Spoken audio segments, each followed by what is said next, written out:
Hey there guys, today I'm going to be doing a Q&A video of my rainwater harvesting system. For those of you who don't know, I live in the Arizona desert off of almost 100% rainwater. We don't have a well, we don't have city water, we pretty much just rely on what falls on the roof. So today I'm going to try to answer the most common questions that I've received since I originally did my rainwater harvesting tour video about 2 or 3 years ago. And for those of you who haven't seen that video, I'll put a link down below, but I'll also do a quick recap before we get on to questions. So let's get started.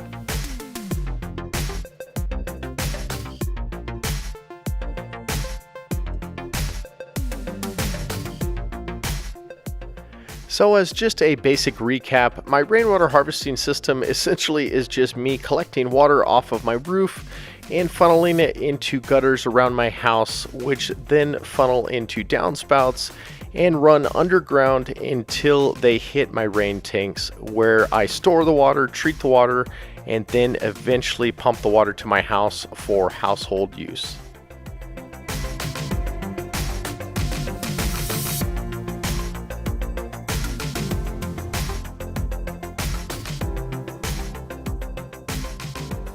Do we have a well or access to city or town water? No, we don't. When we started getting estimates to build our house, we actually looked into having a well drilled, but we saw that the estimates were well in excess of $10,000 or $15,000 with no guarantee of water. We happen to live in a very rocky environment, and that is actually what led us to start looking into rainwater collection, as well as the fact that my wife's grandparents that actually live in the mountains just behind there have been living off of rainwater for, I don't know, 40, 50 years. The total capacity of this system is roughly 11,000 gallons, and that is comprised of 4 main tanks. The tan tank back there is my rain tank, and that holds roughly 5,000 gallons and is buried about halfway in the ground. This green tank holds 3,000 gallons, and that green tank holds 2,650 gallons. And then the culvert cistern on the front of my house holds roughly about 1,100 gallons. Those 4 tanks comprise all of my household water and general use water. I do have other holding capacities in IBC totes and things like that, but I'll touch on that a bit later. What is the total square footage of my roof that I'm collecting rainwater off of? It is somewhere between 3,700 and 3,900 square feet. No, that is not all interior house space. That includes 2 really big porches and an extra sized garage. So about half of that square footage is the porches and garage, and the other half is the living quarters inside. And how does that work in the conversions? Well, the easiest way is to figure for every 1,000 square feet of collection space, you can get roughly 600 gallons of water per inch of rain. So what do we do to treat and filter our water and deal with algae growth in our tanks? Well, to be honest, our tanks really never have a problem with algae growth. They're pretty much impervious to light, but as a just-in-case factor, I do from time to time add just a tiny bit of chlorine to the tanks just to make sure nothing is growing. I know some people are going to freak out saying, oh my gosh, what are you doing? Well, if you live in pretty much any city, there is probably way more chlorine in your water than is in this water. Additionally, this water is used for everything in the household, but cooking and drinking water gets an additional filtration, and I'll tell you about that now. So what do we use to filter our water? Pretty much all of the water in our house is unfiltered rainwater. Sinks, showers, faucets, those are just straight rainwater. We obviously let it sediment out in the rain tank before we transfer it, but other than that, it's just rain. As for cooking and drinking water, that is all done through this. This is a Berkey ceramic gravity-powered water filter. The filter is comprised of 2 separate chambers. The top chamber is where you fill the water, and also where you have your ceramic filtration elements. You can have up to 4, but I just have 2 because I guess we're cheap. And then that water just percolates down here into perfectly good drinking water. We've been using this system for about 8 years now with no problems, and we're very, very happy with it. And it really comes out to be pennies per gallon, if not cheaper. So it's a really cost-effective solution as well. Do I do any other forms of water collection other than my main house system? Yes, I do. Starting with the sunken greenhouse, I collect water off of that roof and channel it down to my garden where it is stored in 2 IBC totes. Those of you who have followed that project will know I plan on adding another couple of IBC totes to that. Additionally, I also collect water off of my chicken coop roof and channel it into a blue barrel that eventually feeds the chicken waterers. Down at the end of my road, I collect water that runs off of my road into 2 little retention ponds that services a rainwater garden that I will hopefully soon be upgrading this summer to add some fruit trees to. Over in the same area, I also collect water on a billboard tarp collector that channels water into an IBC tote that will also be there to serve those fruit trees and that rainwater garden. And then on the back side of the property, I also collect water in another billboard tarp setup that I don't think I've shown on video, but that collects into a couple of 55-gallon drums that hopefully will get upgraded soon, and that is being developed as kind of like a wildlife waterer. And then on the last note, my shipping container shop, I'm hoping to put another one of these type of cisterns right next to it, which I'll probably have an installation video and all that stuff for you as well. And I think that's about it. Nope, that's not it. I forgot to mention I also collect water by way of a swale that I built along the front side of my yard and the front portion of my driveway that channels rain runoff water down to my garden area and eventually channels all that water into my fruit tree wells so they get watered every time it rains, maybe more than a 1/4 inch. So probably one of the most common questions I get asked from folks in regard to this system is why I don't have a first flush diverter or a first flush device on my gutters to collect the first few gallons or liters of dirty rainwater while it's cleaning off the roof and not direct that water into my tanks.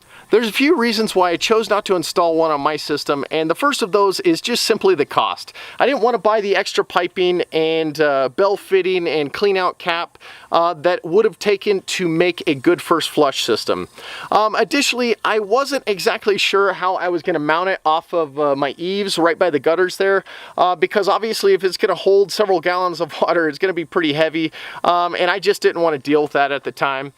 Another reason why I chose not to have one on my system is that before I designed this whole setup, I went and toured some places in the city of Tucson that had first flush devices on their systems, and when I checked the insides of their tank, I've still found that some silt and dirt sediment was getting through to their tanks. I'm not sure if the first flushes were being maintained or emptied out regularly, but I kind of started figuring that if a first flush doesn't have, say, 20 to 30 gallons worth of roof flush to truly clean out the roof and gutters, it just wasn't going to be worth it to have a single pipe that might only hold 4 or 5 gallons. I'm not saying they're not effective, and I really think they are cool systems. I'm just saying it wasn't right for my specific situation. Another reason is that I also have my rain tank, which is that big tan tank, and that serves in my mind to collect all of the sediment and in a sense act as my own first flush for the entire system. And the last reason I've chosen to forgo the first flush is that now I take a little bit of a preventative measure and I simply walk around my gutters with a handheld vacuum, a little shop vac, and a PVC pipe, and I simply just vacuum out the debris and dust and anything else that might be in the gutters before our rainy seasons. And that usually takes me all of about 10 minutes to do. Is rainwater slightly more acidic than the average groundwater source? Yes. As rain falls through the air, carbon dioxide dissolves within the rain droplets to create what's known as carbonic acid. Now, does that mean the rainwater is acid rain? No, it means it's slightly more acidic on a pH scale. And in the grand scheme of things, do I really think that's a problem? No. I kind of reckon it to a 300 horsepower car versus a 320 horsepower car. Are you really even going to know the difference? Probably not. What do we do about bird poop and other contaminants that might end up on the roof? I don't even worry about it. Every time I've ever gone up there, I have rarely seen any bird poop, and even if anything was up there, it would get sterilized and baked by the sun and its UV rays. And then anything that goes into our bodies is going to get treated and filtered additionally. So I just think it's not a problem.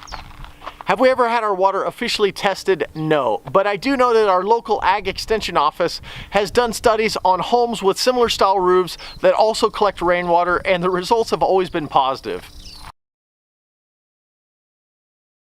Another really common question that I'm often asked is whether rainwater harvesting is illegal in my area. Thankfully, I can tell you here in Arizona, it is not only legal, but even encouraged. I have heard that some other places that rainwater harvesting is either regulated, frowned upon, or even illegal in some circumstances.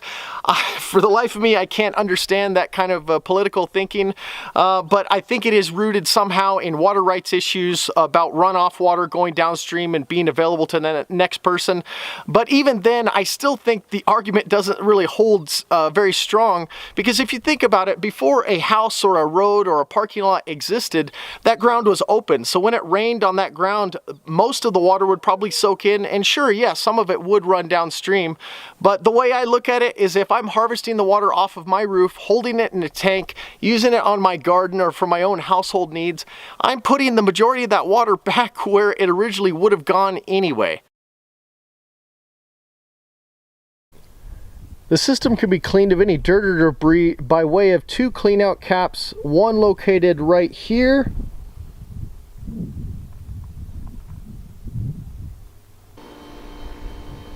and the other one located right at the base of this tree right here.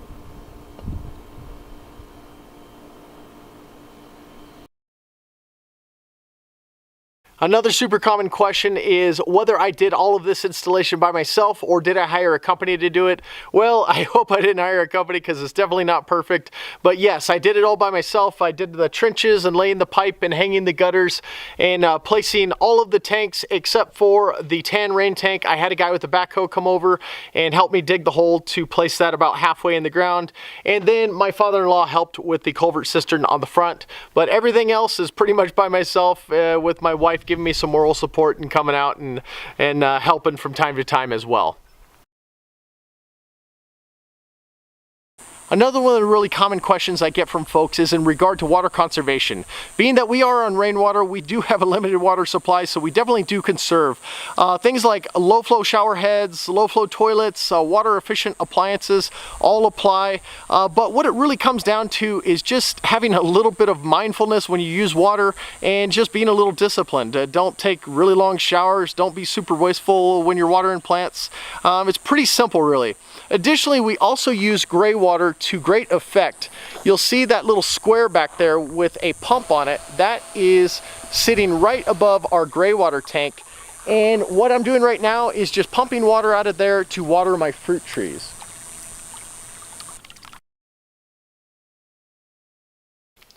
Okay, so now we are into the more thoughtful segment of the Q&A.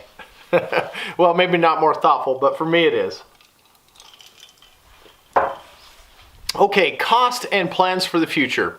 A lot of people ask me about the cost of the system, and I've traditionally said like $4,200 to $4,500 or thereabouts, and that's because I negated including the culvert cistern. But roughly all of the 3 plastic poly tanks were about $3,500, and then adding the culvert cistern brings it to about $4,000, because that was about a $500 install, and then all of the PVC pipes and gutters and those things came out to be about $900. So let's just call it $5,000 to be safe. Now, that number may scare a lot of people off, but I don't think it should, because this number will vary greatly depending on where you are in the country. For instance, I have to hold a lot of water to make it from one rain to the next. But say someone in Seattle or another place might be able to get away with a 1,000-gallon tank because they're always getting it recharged. So I think that's definitely an important thing to remember for folks. Now, to a lot of you that may seem ridiculously expensive, but for me it was the best option. One thing I do like to point out though is that it is one of those capital expenditures or investments that pays you back over time. In my case, this system has paid for itself over and over and over, because you have to remember, I don't have a water bill. I might pay for 1 or 2 deliveries of water each year, but the system of, the time that I've gone in months without having a water bill, if you tally up those numbers, say a water bill's $50 or $100 depending on where you're at, well, over months and months and months and years, eventually that adds up to the fact that my system is paid for. Yes, I will have to maintain it, so that'll definitely be a cost that will happen in the future. These tanks are rated for 25 to 30 years. Sometimes I've heard they can go 40 years if they're taken care of and painted. but obviously that will be a capital expenditure I'll have in the future. But you just have to remember everything has a perspective to it, and you need to look at it in the right light. But at least until then, I'm not paying a water bill. And that leads me into plans for the future. What plans do I have to either improve this system or add additional rainwater harvesting capabilities? Well, in the short term, it's simply to just add capacity where I can, whether it's an IBC tote or specifically in regards to this shop, I plan on installing another culvert cistern on the western side to not only collect water, but also to give shade. Additional to that, I want to install a rain roof, which is kind of like my tarp collectors that I installed this last summer, but it's an idea I got from my buddy Derek at Life Inside a Box. They installed a huge rain roof with the corrugated roofing to catch potable water for their tiny house and off-grid property. And even additional to that, in more of an earthworks perspective, I want to install a large-scale swale system on the backside of my property to collect all the runoff rainwater into a pond and then plant some perennial plants and fruit trees at the base of that pond or the dam or whatever I end up building.